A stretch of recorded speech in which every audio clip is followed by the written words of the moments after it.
sabi ng doktor? Severe hypoglycemia daw. Bumaba ng sobra yung sugar niya kasi panay ratsyada sa trabaho, sa racket, tapos di pa masyadong kumakain. Ayan. Kaya pala minsan nakala ko pumuti siya. Namumutla na pala.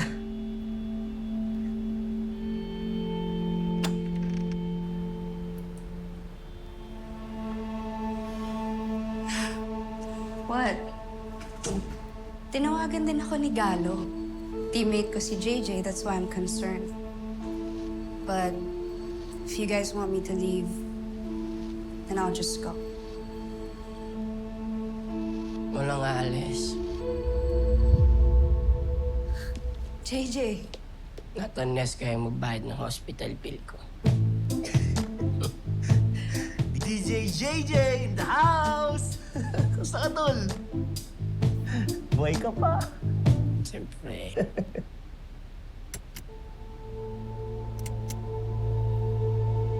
Ano nangyari? Nurse? Ba't ba not? Kakagulo sa labas.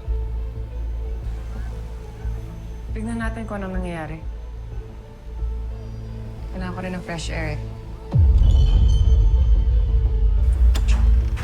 Tingnan ka lang ah.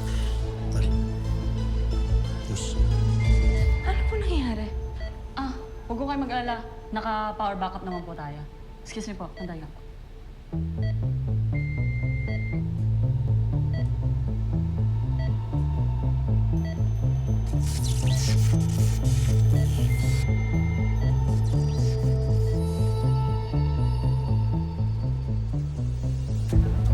Hindi umakas ang patient records. Nasaan na yung laboratory result? Kailangan ko na ngayon. Wait lang po, Dok, ha? Down kasi yung system natin ngayon.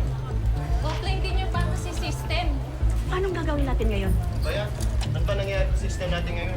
Kaya, Di normal yan ah. Dito simpleng brownout lang. Bumalik na yung kuryente pero down pa yung systems nila. Nangangamoy cyber attack to. Check natin sa IT. Ano ba? Hindi mo ba masusolusyon to? Hindi mo ba talaga maayos to? Dok, sinusubukan pa namin. Sinusubukan? Lagi nilang sinusubukan eh. Offline tayo, yung mga medical records kailangan na ng mga doktor. Tsaka yung mga laboratory results hindi pa lumalabas. Sinusubukan.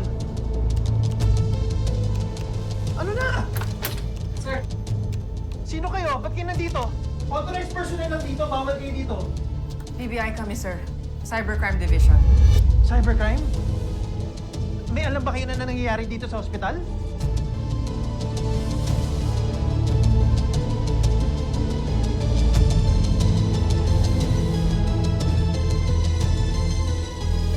It's a ransomware attack.